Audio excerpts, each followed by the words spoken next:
The views and opinions expressed in the following program are those of the hosts and guests, and not necessarily those of the staff or management of Worldwide Digital Broadcasting Corporation.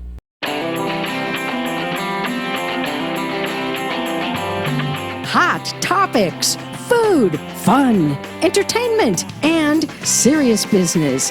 Live Las Vegas with Rikki Cheese.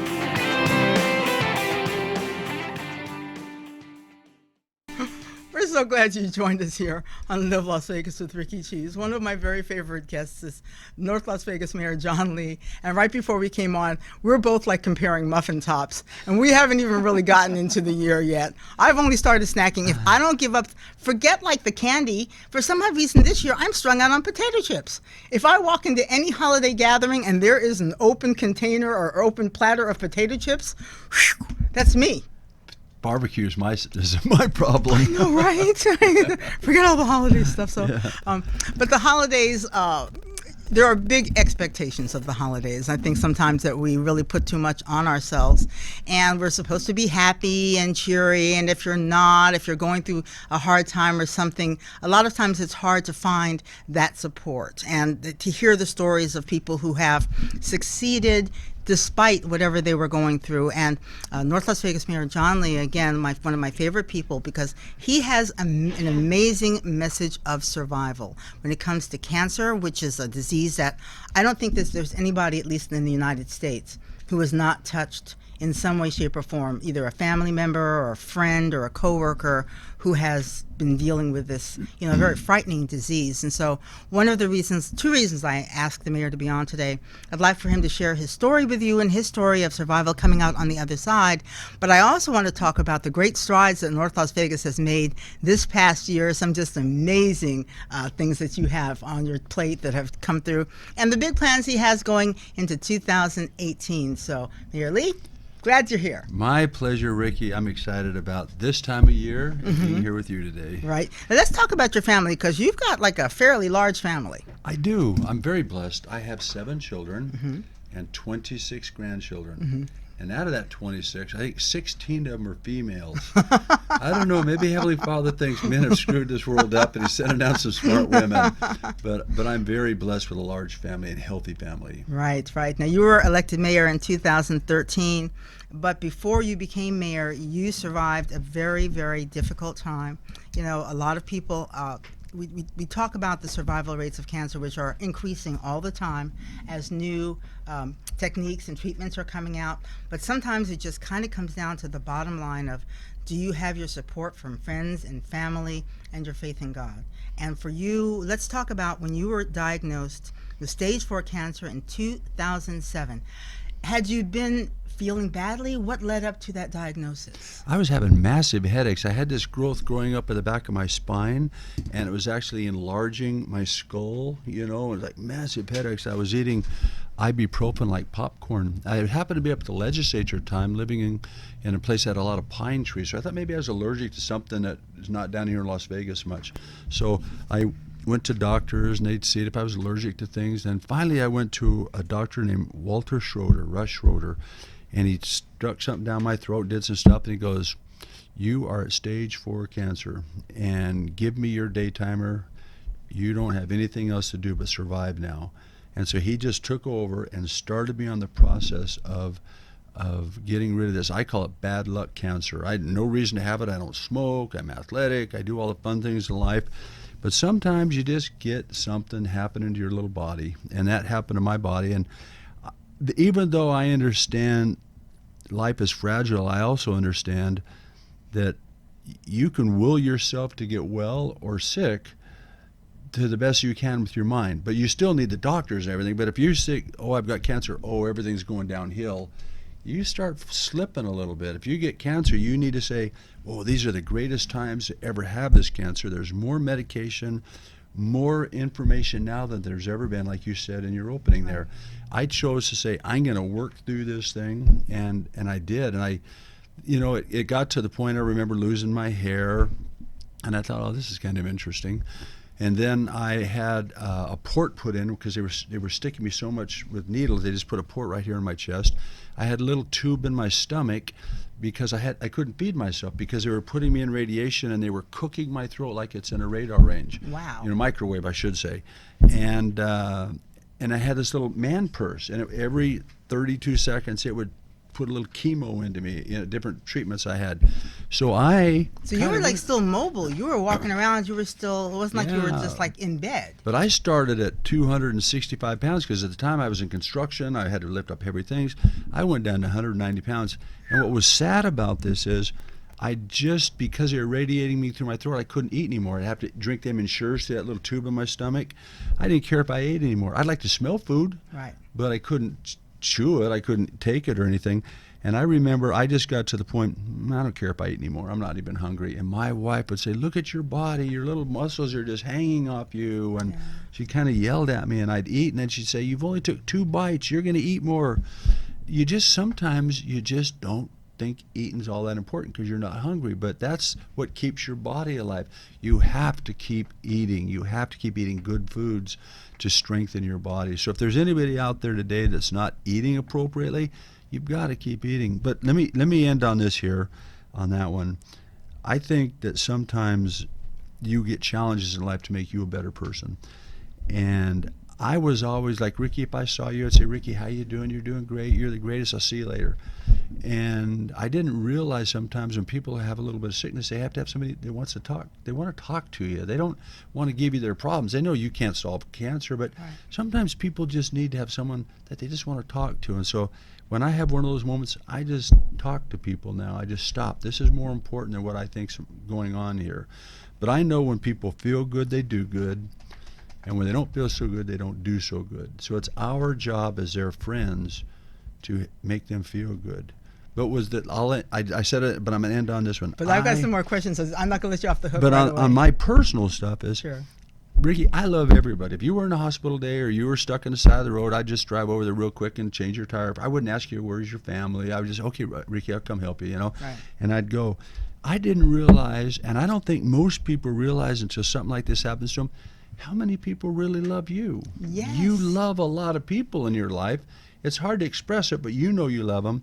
And something like this happens to you, it's amazing that people call you and say, I heard you're not doing well. We're going to pray for you. We're going to put your name on this prayer roll. We're going to come to the hospital. I mean, it was amazing how much love there is in this world. So if you're out there and you're suffering just a little bit of maybe neglect of how you're feeling, and is this the end of your life? It's not the end of your life.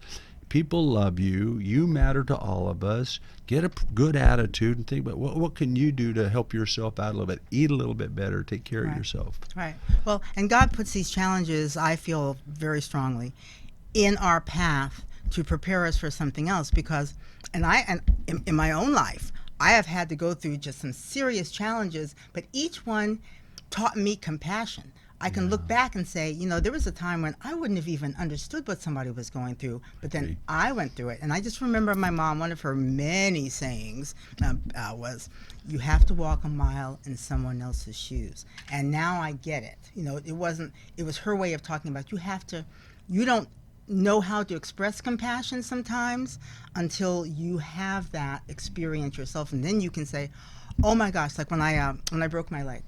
I'd never broken a leg before. I'd never broken anything before. Something as simple as people holding the door for me, because I was Superwoman and I could do anything.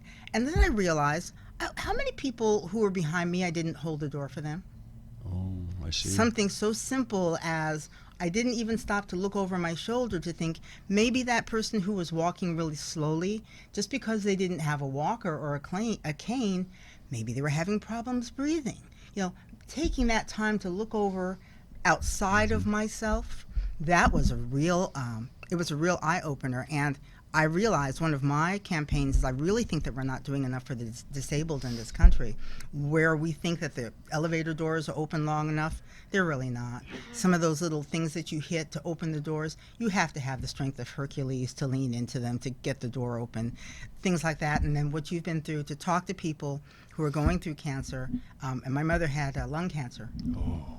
And I didn't even know and that was my first introduction to the healthcare system.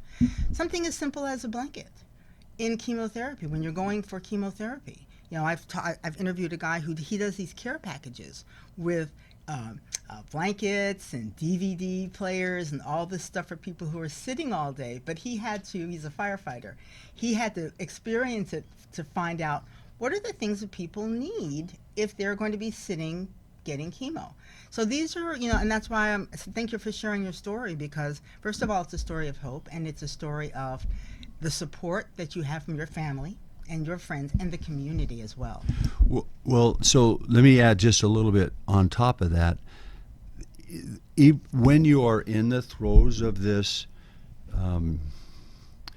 problem that you might be having, whether it's cancer or something else, I believe you have to have a goal that when I get well, I'm going to do this. So some of my friends said, John, man, you're going to make it. What are we going to do when you get out? And I said, I want to hike the Lake Tahoe Rim Trail, that 165-mile trail. I always wanted to do it. Yeah. 55 miles of it's mountain biking, and it's just a great hike.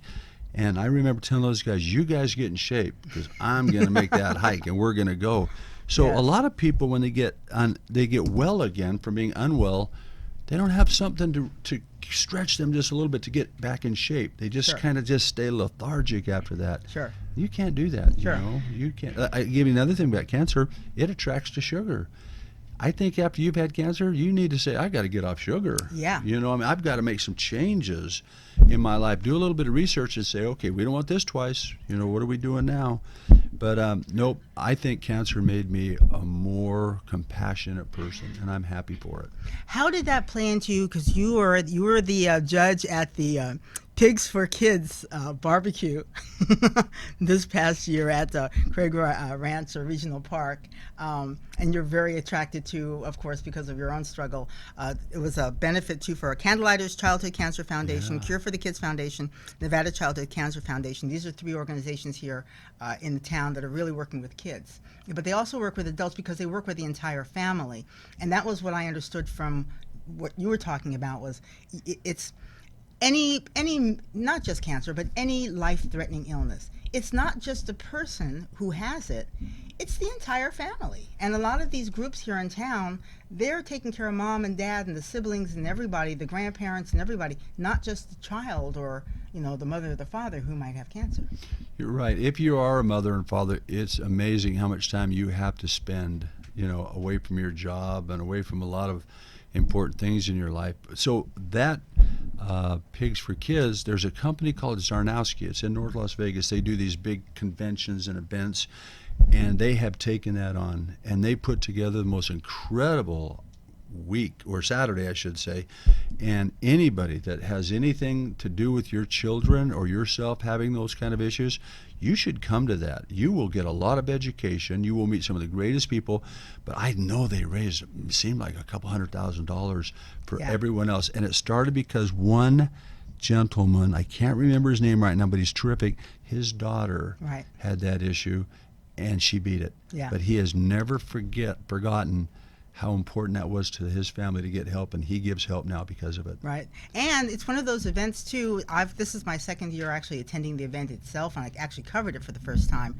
It's a blast. I mean, you should just go just because. I mean, they got bands all day, the food, because it's a big barbecue competition. So, these folks are throwing down.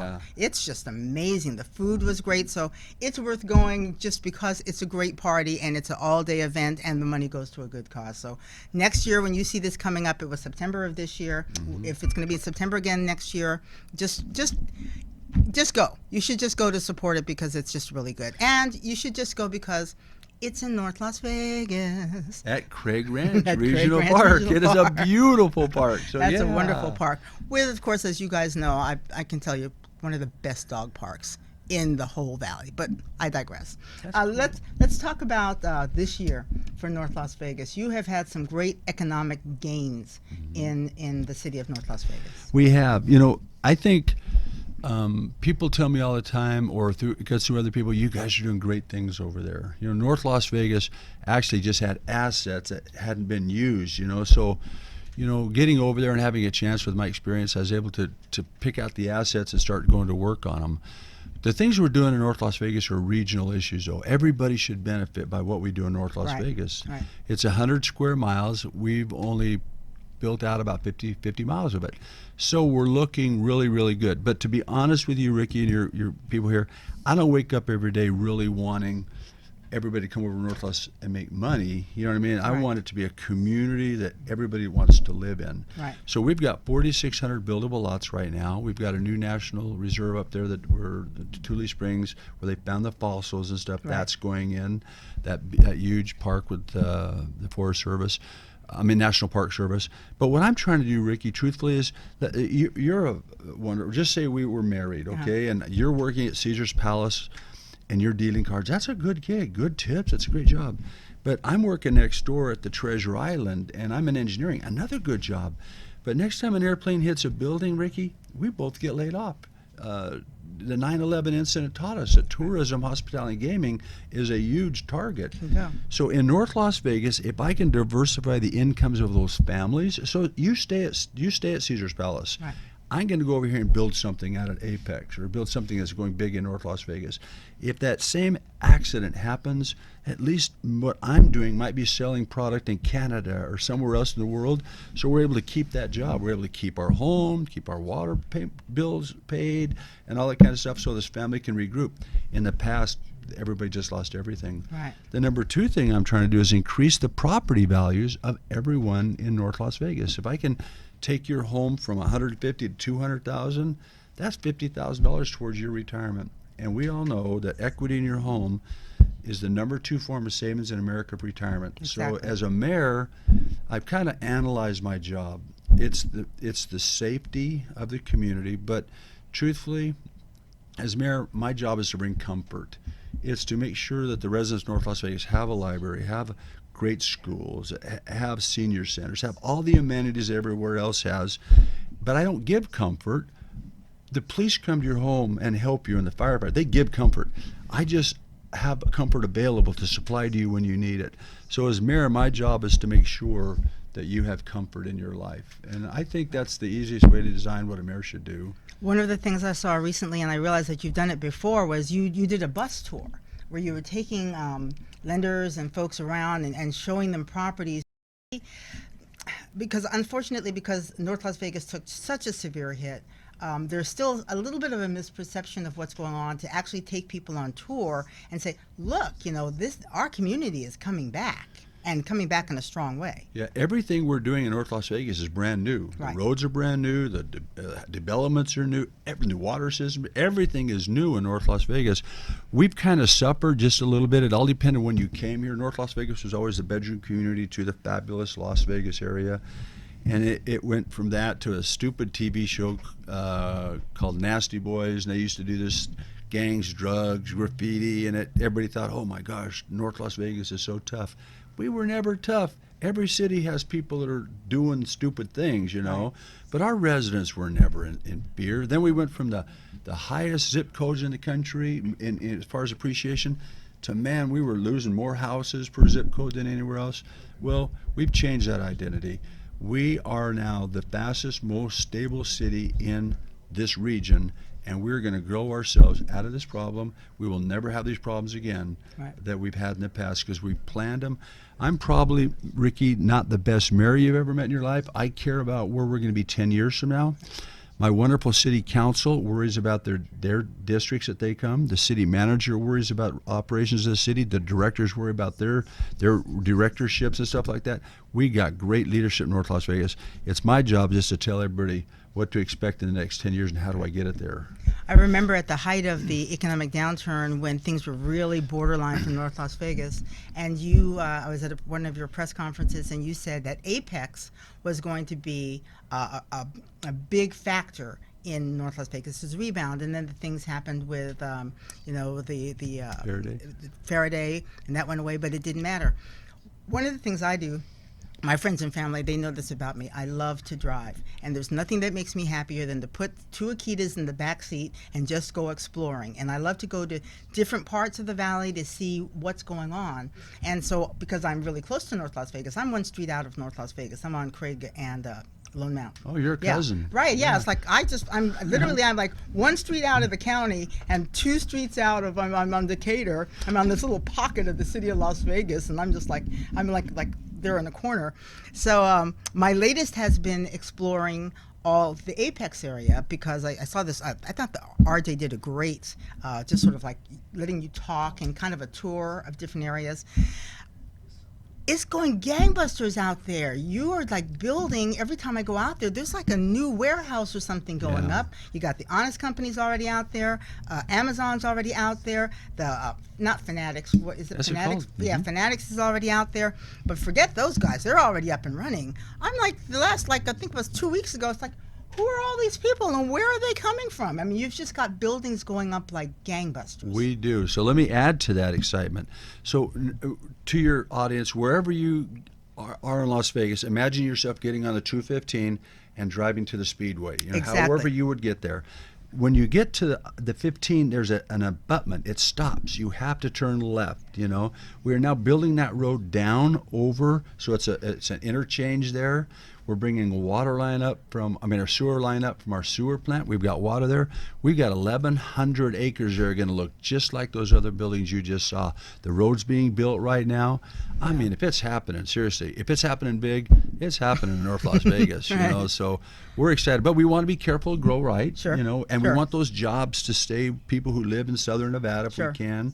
So we're excited, Yeah. I think the economy's good. The attitude of people is good.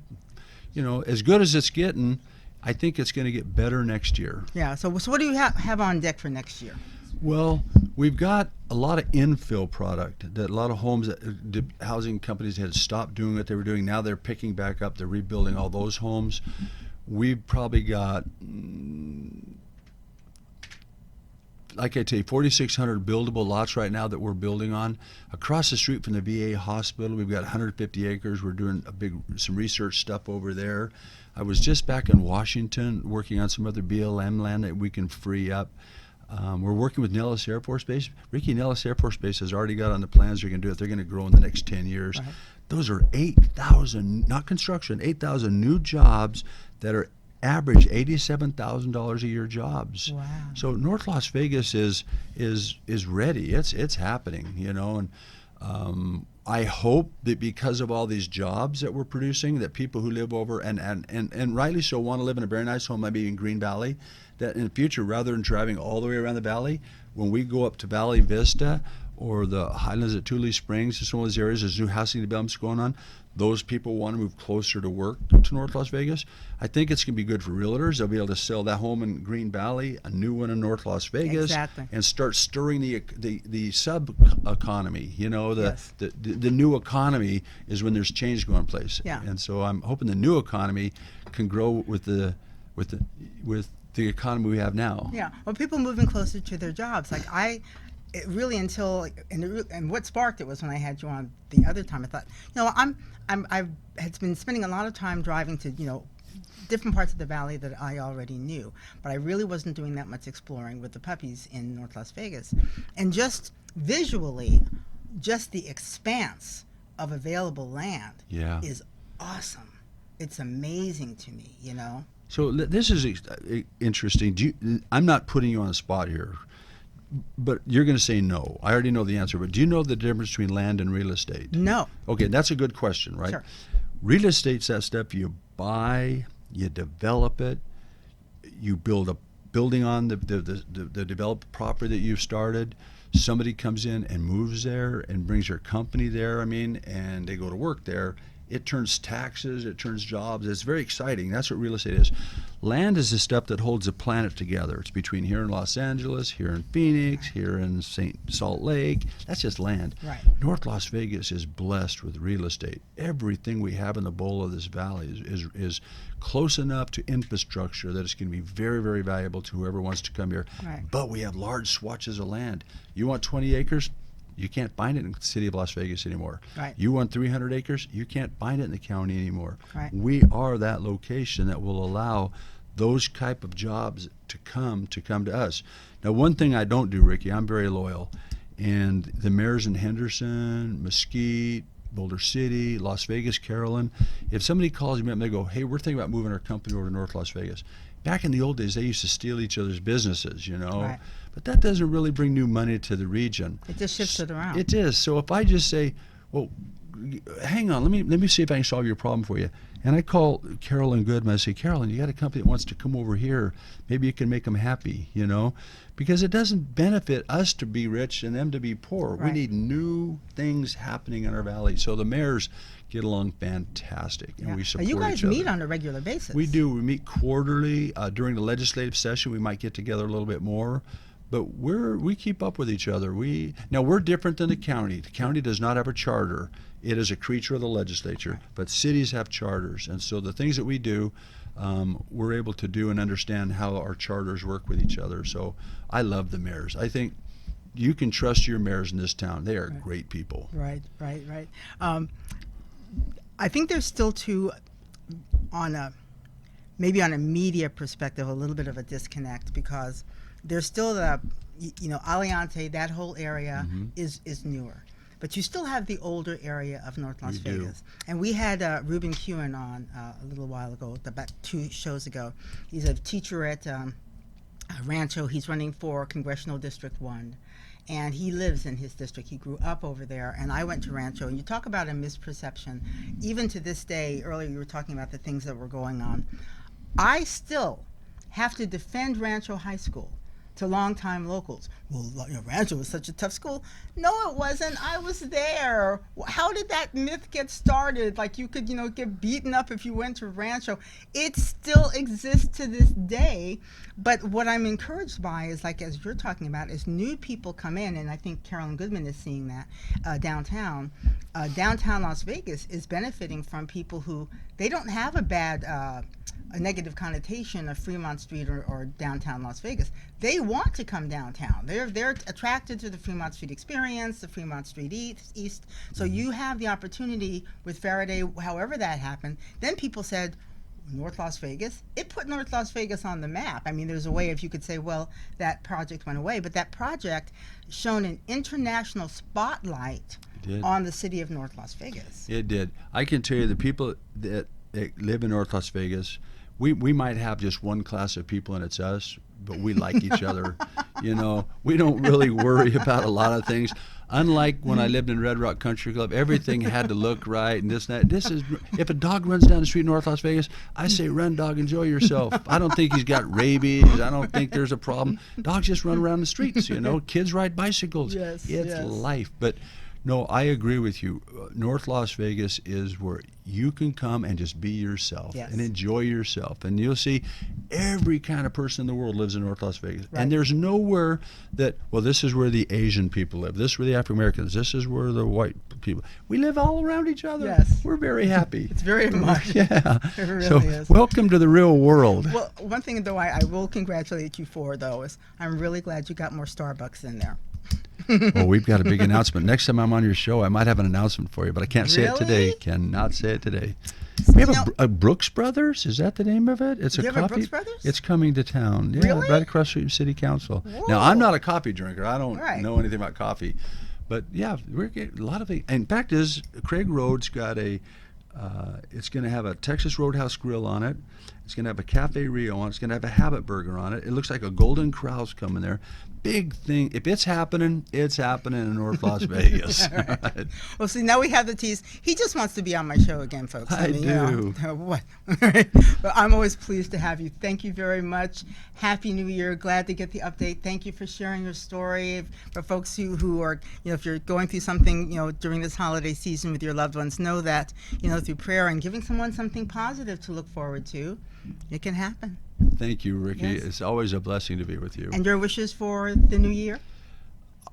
My wish is just that we keep doing and getting better, and we watch out, and that we look for ways to be charitable and more ways to be kind to people. That would be a great year for everyone. You sure will. Thank you very much. Thank you so much, Rikki. Happy New Year in advance. You too, sweetheart. Okay, thanks. We'll be right back. Crazy Terry here with your car care tip of the day. Today's tip's about tire maintenance, how to check a tire, how to fill it properly. Okay, so as we can see, we've got a low tire. We probably saw that a month ago and said we'll fill it, but like everything, we let a day go by, next thing you know, we got a problem. Properly check a tire, remove the valve cover, got a tire gauge, simply put it on there, and it'll read the pressure down at the bottom in PSI, pounds per square inch. We can see here that this is so low, it's barely reading, it's probably 10 pounds in it at best. So how do we properly inflate it? Well, we're going to need an air chuck. Go down to the local store or come by the shop. We'll use this tool to inflate it. And that sounds like that's all we need to do, but we need to know how much to inflate it to, because overinflated is just as bad as underinflated. We can look at the tire, and on here we're going to find a cold pressure rating rated in PSI, and it's going to say anywhere from 32 to 80 pounds depending on the vehicle. We'll want to find that so we know the maximum inflation cold. We're going to look until we find the load rating. And here we find the maximum PSI is 44 PSI, pounds per square inch cold. We don't want to fill it any more than that, but we don't want to underfill it either. We want to fill it to 44. So it seems like checking the air pressure is no big deal. It's not. It's really simple to do, but we want to make sure we got the correct pressure. How do we find that? Let me show you. We open the door and we locate the sticker. It's usually right here. It could be down on the lower rocker, but it's on the driver's side. And after we look around, we'll see right here it says 35 PSI. That's the pressure that the tire requires that was sold with the vehicle. But if you change the tires later to a high-performance tire, mud and snow or anything else, look at the cold pressure on the side of the tire to make sure you're properly inflated. This could be 35 today, but we get a performance tire, it's 44, 45, or even higher. We'll want to make sure we're inflating the tire properly. A couple of things you're going to need if you're checking your own tires: tire gauge and a rag, because you are going to get a little dirty. If you don't want to do that, I don't blame you. Bring it to the shop, we'll check it for you. We'll do a whole inspection on the vehicle if you like. We'll check the tires, make sure you're safe. This can save you a lot of time and keep you safe. Crazy Terry here with your car care tip of the day. Thanks a lot. Welcome back to Live Las Vegas with Rikki Cheese. Today's show is all about people who have overcome adversity and become leaders here in our community, but remain so humble and who are doing such great work and who aren't getting, I think, the attention that they deserve from, the local stations. Not to, to bash anybody, but it's really great to have a conversation. And I'm just going to go ahead and, you guys know that I'm very open about stalking people. I get behind chefs on the street. I go up to people at Walmart. And this poor woman, she was featured in Downtown Zen. This is the episode from the one from January of 2017. Then I read her story, and I said then, I'm going to have this woman on my show someday because I'm just so inspired. This is Merideth Spriggs from Caridad Charities, and you have, and we're not going to just dwell on your story because I know you don't want to talk about all your personal stuff, but one of the things that I love about what you do is you have almost like this underground movement of helping the homeless. I think that's different from the traditional model that we're seeing here in the Valley, but just as vital and just as important. So just a little bit about yourself and how you came to the Valley. Thank you for having me on, Rikki. First of all, I feel very honored that you reached out to me and stalked me. It's flattering, so I'm not creeped out. Thank you. But so started the agency Caridad in 2010. We started it in San Diego, but then moved everything out here when we moved, and then really got our first employees in 2014. And so that's what we do. We do street-based outreach, and so what makes us different, because there are other fantastic agencies that we're partnered with, but what makes us different is a customer service-based approach. And then we use a small geographic footprint, because I want my team to be like a beat cop. So we cover a small area and we know our neighbors. We know parking enforcement, we know the security teams, we know the business owners, and most importantly, we know our homeless clients. And so I feel like that's what makes us a little bit more effective. And I'm a maniac for customer service, so we do customer service when I saw that training. You said it was concierge service for the homeless, I thought, what a concept. Yes. So actually, we are, and this is before the staff knows it, so don't tell everybody, but we do once a quarter, we do cross training with other people in the community that are delivering great customer service. Because when I was describing this to my team and said we want to treat our clients like VIPs, I realized some of them have never experienced that level of customer service themselves. Personally, right. So we have Caesars as one of our partners, and they are immersing us. We've got a casino host. We're going to see one of their big fancy schmancy rooms, and We're going to be on the Flamingo property coming up in a couple weeks here, to where we go off-site and we're learning with their head of player relations, and we're just going to learn everything from them in this immersive experience on their property to see how it really feels to get that level of service. And then my challenge is always to them, now go and deliver that level to your street clients. Wow. Now, how big is your organization?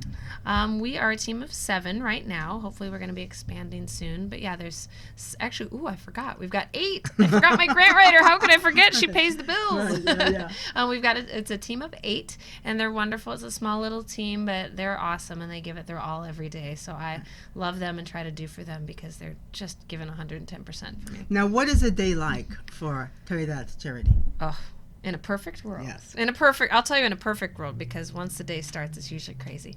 In a perfect world, normally what we do is we actually have a contract with the city. So City Hall at Las Vegas. We start out in front of the city around 6:30 in the morning. They're out there from about 6:30 or 7 to about 9, and they kind of walk around that area because that's one territory. Then about 9 o'clock, we head on over to the Fremont Street Experience. That's a separate contract under the canopy. So literally from one end of the canopy to the other on the Fremont Street Experience, the team covers that till about 8 o'clock at night. So that's what they do. And then we have an extra person that helps with the outreach. So any appointments, anything like that off-site or out of our footprint, they're kind of running things on the back end. And then we also have another person that does our disability benefits. They help people apply for that. So they're working on that. So we try to support them as well. So that's typically kind of what's going on. Following up with appointments, running people around, and then we've got our stationary people in our footprint that are there if people need them. Now, when you say you got the stationary people in your footprint, how do you identify people? And in your experience, does the homeless population, do they tend to migrate, or do they tend to, as you say, find one territory and stay? Because how do you find these folks? How do you know that these are your clients, essentially? So there is a common myth, and it's interesting that you held up the Downtown Zen. That's a Zappos publication. There's a common myth that when the Downtown Project and Zappos went into downtown, that they pushed the homeless out when they closed down all those properties. But that's actually, in fact, not true, and the data supports it in the homeless census. Actually, the homeless population went down that year. So if that were the case, we'd see that. And from my experience, and I help coordinate the regional efforts for outreach, we just don't see a whole lot of movement. The most that we can get from most of our able-bodied folks is maybe they'll go from the Strip to the Fremont Street Experience just for panhandling, but then they'll bed down kind of around our footprint. But it's really hard. Those are like the more high functioning. It's really hard for me to even get people to go 2 blocks. Right. So it makes it, they think we're super sleuths for finding them, but we just know, I mean, they don't cover a wide territory. Sure. And so, you know, the farthest they will go is maybe the Hope Corridor down around Four Master and Las Vegas Boulevard just to get the services from the shelter. But even that, a lot of our people downtown don't even want to walk that far. Right. Yeah.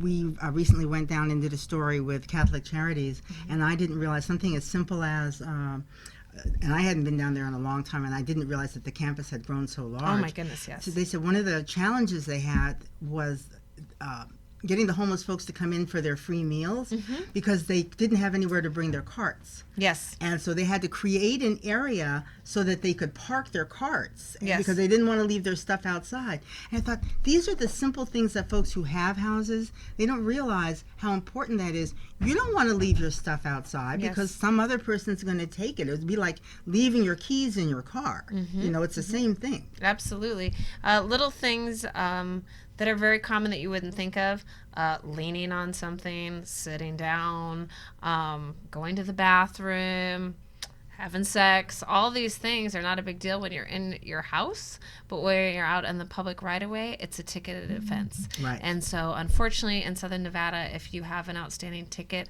or if you even lose your ticket, if it goes beyond 30 days, it turns into warrants. So it's not uncommon for folks to have warrants that get issued, and then they get arrested for these non-violent offenses. Right. What are you seeing in downtown Las Vegas? This is your footprint. What exactly is your footprint, and what are you seeing? What are the trends that you're seeing right now? Sure. So we are from Stewart to Maine to Bonneville to Las Vegas Boulevard. So it's a little square. And one thing that we're seeing, unfortunately, is we are seeing more families with young children, and unaccompanied youth. So that's under 18. with families. Wow. So that's a hard one. We're seeing youth that have multiple children Right. and homelessness. Right. Or more heartbreaking, the working family. So mom and dad have a job, but they can't afford to live indoors. Wow. What can you do for them? Well, we have great family resources in town, but sometimes it's just getting them connected to that.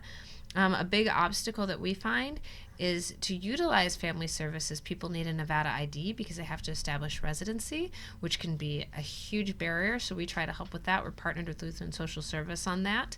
If we can, try to help mom and dad get IDs, and then obviously help get the kids enrolled in schools. But ultimately, what we try to do, Family Promise is one of our partners, the Rescue Mission, a Safe Nest, and Hope Link.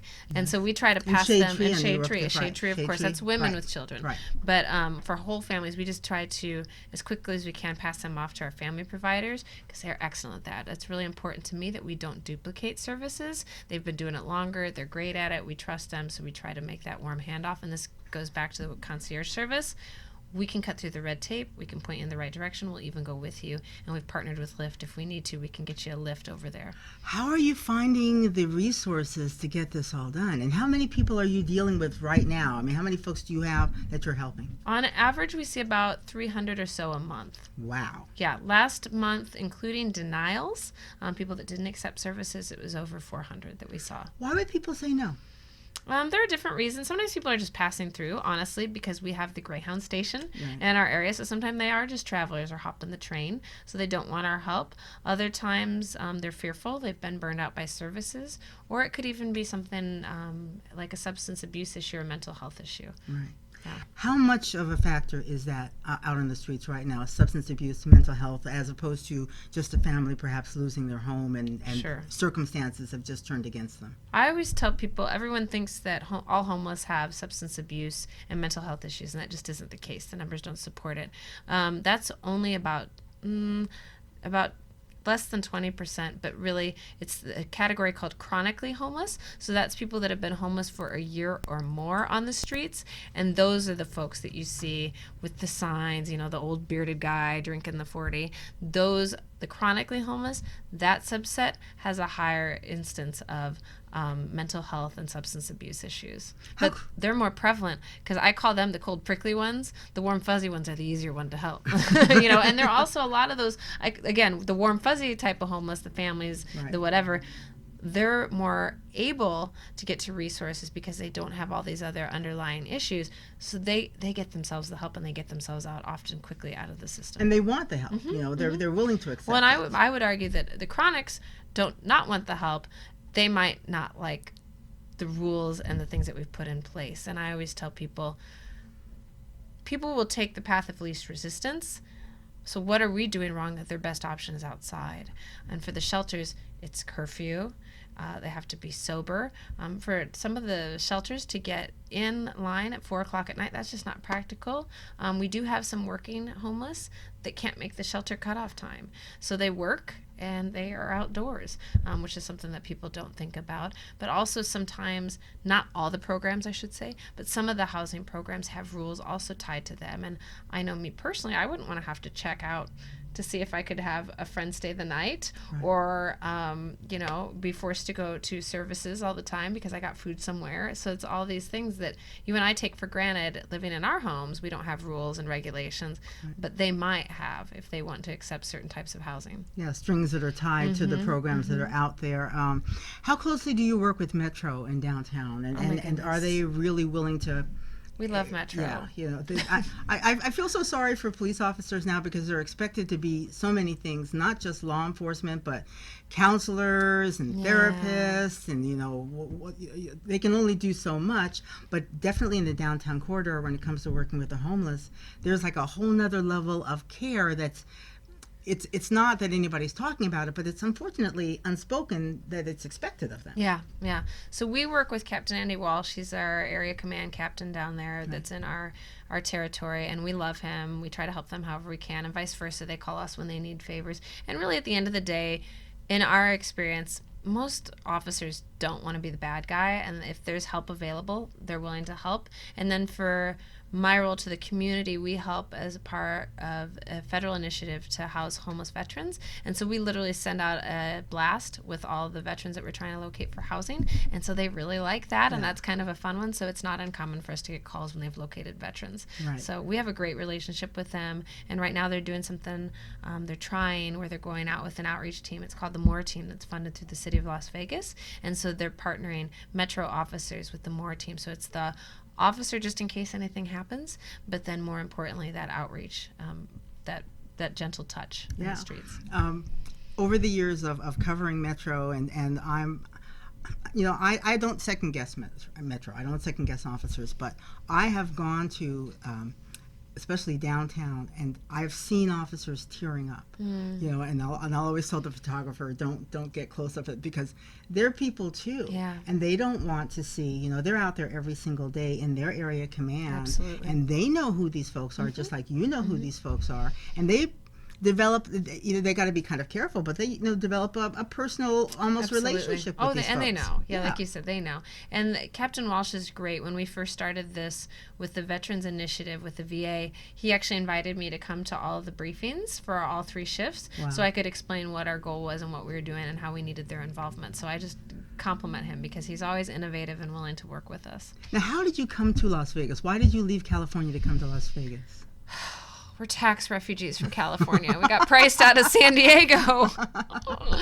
So we realized we could have a better quality of life. At the time, my husband was in a tech company, so he was going back and forth all the time for work, and so he moved out here. Ironically, now he works mostly in California, so he's back and forth. So I'm not moving. I like it here. I'm staying. And you're doing such a great work. Just briefly, you don't have to go into a lot of details, but you have your own personal story when it comes to homelessness. So it was back in October of 2008. I lost my job. I actually have a master's in divinity, so I went to school to be a Nazarene pastor. Wow. And so 8 years of Bib study, so don't challenge me to the Bible, people. But so went to school for that, was working at a Nazarene university and working at a church. Lost both those jobs, just unfortunate times.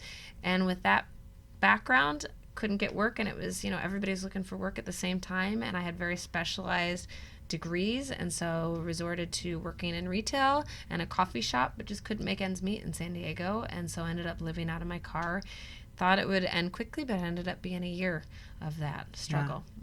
And you had a safety net because you had a family, and I think that's one of the things that a lot of people don't realize when we talk about homelessness here in the Valley. And and I'm a Vegas girl. I grew up here, and so this whole surge of homelessness is sort of kind of new to me. I used to work at Channel 3, and I watched when I first started there as the homeless groups started moving downtown on Fourmaster, and I saw the problem, and I was very critical of the movement, because I didn't understand what the problem of homelessness was. I didn't understand all the different levels of what was going on, or the different organizations that were working really, really hard, but not getting there wasn't a lot of cooperation in the early days. Well, that's good, because things have changed. I'm proud to say, the team, and for the first time ever, we've actually come up with a coordinated ask for the community, because what we realized is there are some housing providers doing things really great, but we'd never ask the business community to help or let them know the really great things that those partners are doing. So it's Lutheran Social Service, Help Us Southern Nevada, and U.S. Vets are asking for funding to put more housing stock in, because really at the end of the day, people don't want all of our programs and our rules. They just need housing. So that's kind of where we're at as a community. But I'm really proud of them, because they, for this collaborative ask, they had to open up their books and say how much it would cost and the cost breakdown. So that vulnerability. So I'm like, yay, team! So we did it. So we're way better than we were from back then. I've heard horror stories about all the things we've tried and haven't worked and everything. So I'm glad that there's a spirit of collaboration now, because I've heard about the old days and not so much, and us and mine and them and theirs. So I think people, like I said, I didn't understand the problem. I just thought, and a lot of the misconceptions that we've covered here on this show today of chronic illness and all of these other things, and people not realizing families. We had Mel Pulido on from Project 150, which was started out of my high school, Rancho High School. The two guys that got together because of there was 150 students at Rancho who weren't going to have Christmas. Well, from that, grew this big organization. It's a wonderful organization. I love them. Oh my gosh, I didn't even realize Clark County has so many homeless kids who are still making it to class, finding a way to make this happen with help from Project 150. Yeah. It's amazing. They're wonderful in what they do. I know every year they do a back-to-school shopping event. Yeah, they just did it. And I covered love it. that. Oh, I've my actually taken some gosh. of our clients' kids and stuff there to go shopping. So it's beautiful what they do for this community. And we're seeing that in this past year, and not just my show, but a lot of the shows here at WWDB TV is what you're saying is the collaborative effort. Now that, especially the major sponsors and the resort community, and not just the resort community, the contractors, we've seen that with everybody getting together in all the Veterans Village projects, as these business owners, these private business owners are going, wow. Literally they're saying, I didn't know that there was a problem. I can maybe send you a truck. I can maybe do this for you. It doesn't have to be one big thing. It's not necessarily a big check. It's my employees can come down and volunteer on the weekends. There are so many ways that these different organizations are helping. Absolutely. And my favorite quote, it's Alan Graham. He's of Mobile Loaves and Fishes out of Austin, Texas. He's wonderful. He did a community housing project with $0 federal dollars, so he's my hero. But he always says, homeless have been broken from community, whether it's they've burned through their bridges or they never had that support system to begin with.